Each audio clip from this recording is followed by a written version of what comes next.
going on, guys? T2RX6 here, back for another third-party review, and today we're taking a look at our very first Planet X toy, and this is Planet X. I believe it's pronounced Caelus.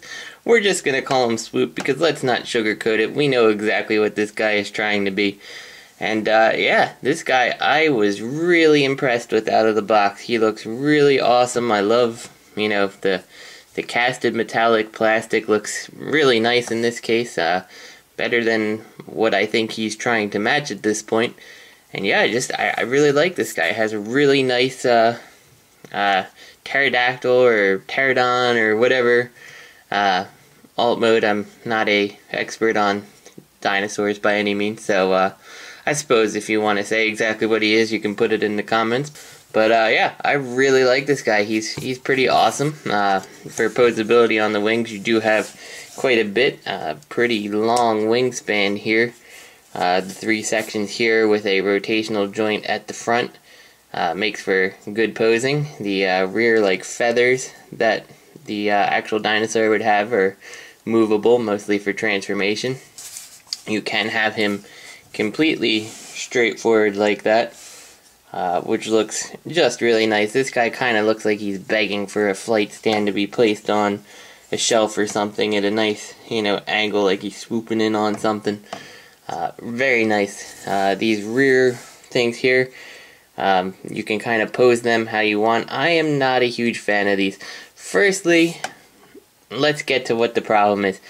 This guy is so sharp. Every single one of these things, I've punctured myself on these numerous times accidentally. Really sharp. I mean, this guy's practically just a flying set of knives, I suppose, with the, you know, these fins, the head crest, the tips of the swords, these little angles down towards the back are sharp, the back feathers are sharp. The head piece right here is sharp. I mean, just so many sharp angles that, you know, I wouldn't give this to a little kid, that's for sure. But it's really nice in terms of being a Swoop. The mouth here does open, if that's important to you. Yeah, the head is light piped, but as far as I see, there's no way that this is going to transfer the light to here accurately. I've never actually seen it do anything, but what can you do? The only other gripe I've got about this guy in his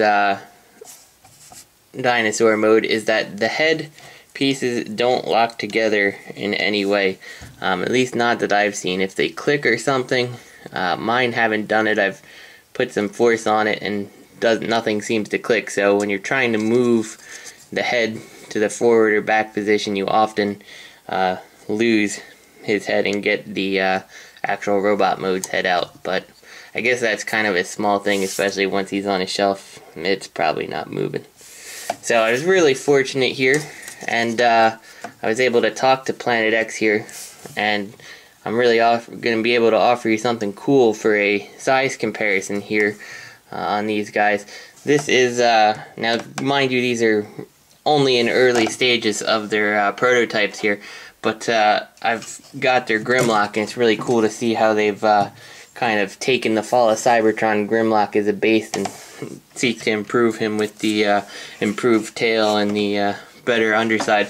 But really, the one I was so excited that they sent me here, and this is really rudimentary at this point, is they gave me paddles here, and I just really like how he's shaping up.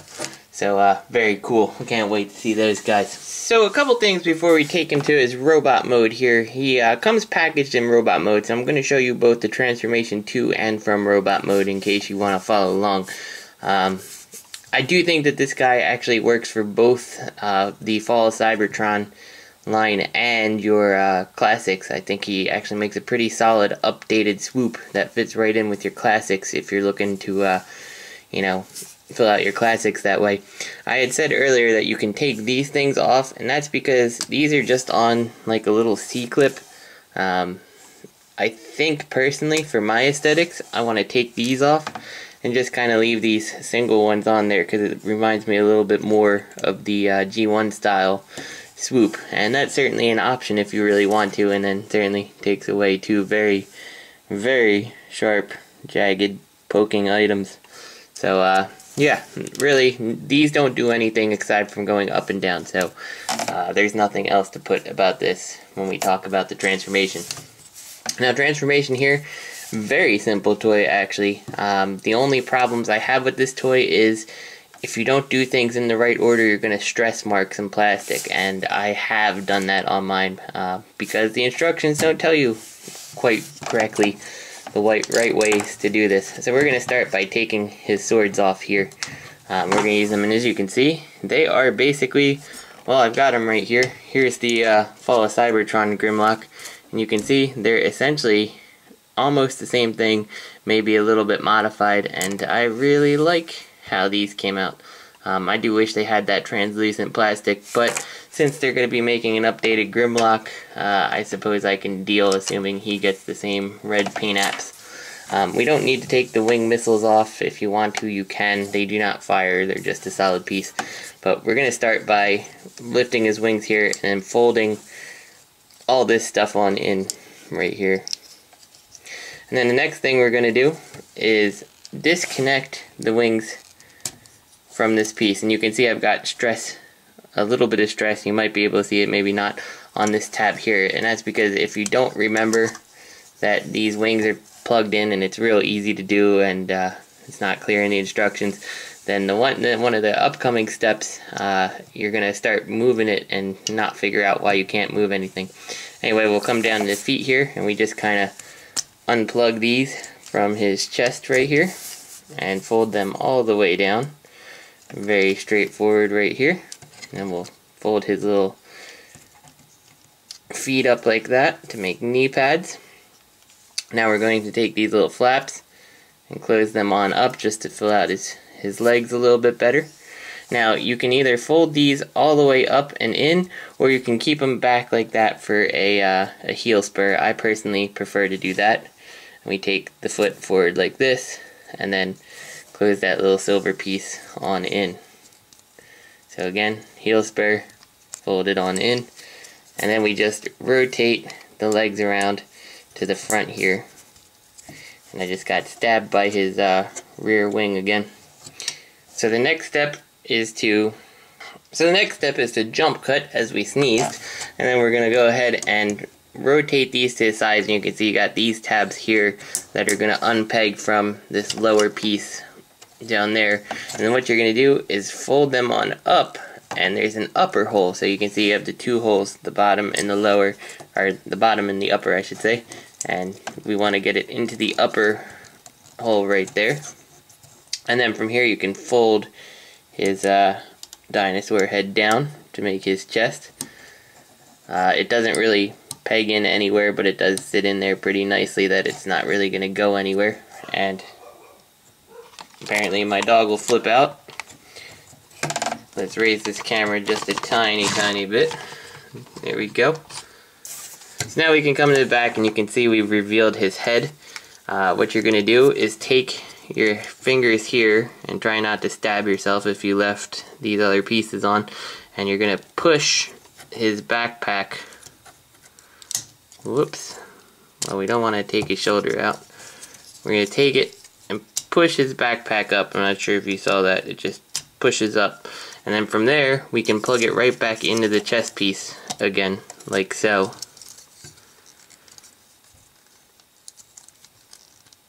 Like that. Make sure everything's all plugged in. And we pretty much got him done here. We'll arrange the wings how we like them in a second. You may need to mess with your little heel spurs here to make them a little less back heavy. And we're going to come here. We will rotate his shoulders on up like so, and then rotate the arms back down like this. And then we open up these little panels right here and flip out his fists like this. There we go. We'll do it again on this side. Take it, flip it open, flip it around, close him, and he's done. The only thing really to do is just kind of figure out how you like his wings. I personally kind of like them folded in a bit more like this, but you can kind of do whatever you want with them. I just think overall to compact the figure down, I do like them kind of angled open, something like this. And yeah, he is an awesome little toy. Like, I honestly can't stop messing with this guy. He's so cool. All the little details that they've sculpted in with this color plastic just looks so good. I mean, you can see every piece of detail, and I think, like, I mean, this is the type of stuff that you would panel line, and it just pops on this guy. He looks so awesome. We can of course give him his two swords here to, you know, up his awesomeness, and they just plug right on in. Again, he is a bit back heavy, but these heel spurs really do a pretty decent job at keeping his feet from tipping over backwards. Range of motion on this guy is just, it's pretty awesome. You get the whole side to side of his arm here. There is a upper bicep swivel. You do have a decent elbow joint. It's not a double joint, but that's okay. It does everything you pretty much need it to. The wrists, unfortunately, don't rotate based on how they just kind of swivel in and out. But, I mean, you can get enough movement out of his arms that you can kind of do what you want to do with it for the most part. The head is on a nice ball joint, so you get plenty of movement out of his head there. I really like the head sculpt. This is right from the Fall of Cybertron video game. I think it looks really cool. I would love to have seen if they packaged in an extra G1 styled head or like classic style head accessory, because like I said, I really think these guys fit both your classics and your Fall of Cybertron shelf, so I wouldn't hesitate to pick these up as a classic. Maybe Dr. Wu will come up with a face or something that we can swap this out. Again, I think it would be cool. I really like how he looks. I don't think it's a big loss anyway, but just a thought I've had. Coming down to the hips here, it's that same universal joint system, forward and back, in and out. It looks like it should have ratchets on it based how it's made, but there's no ratchets. You are a bit limited on the backwards from his wing pack thing, but it's not too bad. Really, really fantastic knee joint there for whatever you want to do with him. And I've seen this guy online in some wickedly cool poses. Unfortunately, I am not the type of person who is really good at making all kinds of poses and stuff, but yeah, this guy, just a lot of fun to put on the shelf, and he just looks awesome with his two little swords here. So let's take Grimlock here, and we'll size compare them. Here's our Fall of Cybertron Grimlock. I know that Planet X has said that they are going to be making a Grimlock also. I'm pretty excited to see what they do, because while this isn't bad sitting besides this, well, I should say this isn't bad sitting besides that.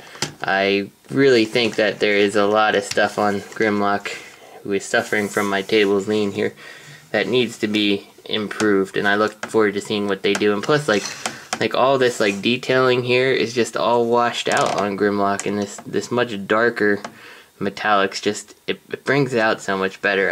I love it. I adore how this guy turned out. I would really have loved to see maybe a limited release or something where this actually came in like a gold chrome. I think that'd be really cool, but it's not bad, and I have no problems putting both of these guys actually on a classic shelf as my classics version of whatever character they're supposed to be. I think they look that good. So let's go ahead and real quick get him back to his pterodactyl mode, and I do want to take these off because I wanted to show that you can actually attach them if you wanted to, like underneath the arms as some kind of armament if you wanted to. So you do have options like that. Yeah, but let's just get this guy back to his dinosaur mode, and let's call it a day, you know? It's Valentine's Day. I'm sure you guys should hopefully have better things to do. I don't know. Questionable, I guess. Anyway, let's start by bringing his arms up like this and making sure that these tabs face down. Open up his hand compartments, swing them on in, swing it on in, rotate these feet around, unplug this backpack piece, and slide it on down real quick. Take his head, take his beak, bring them up, take this, unplug it, fold it on down and plug it back in like so.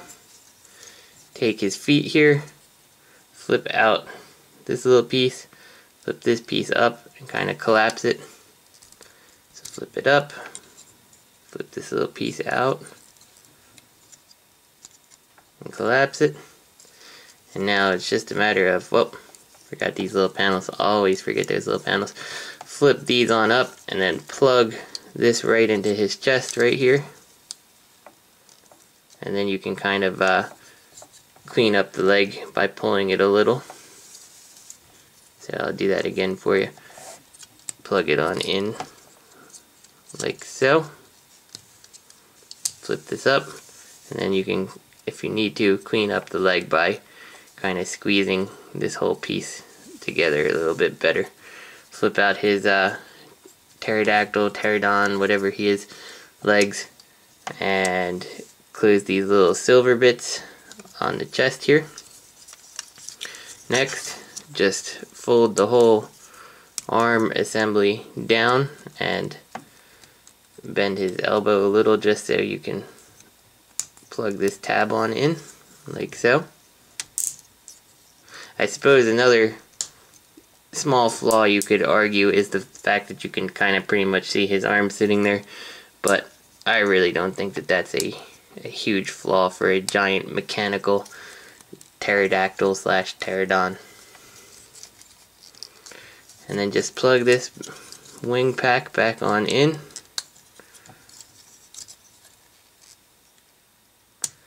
Like so.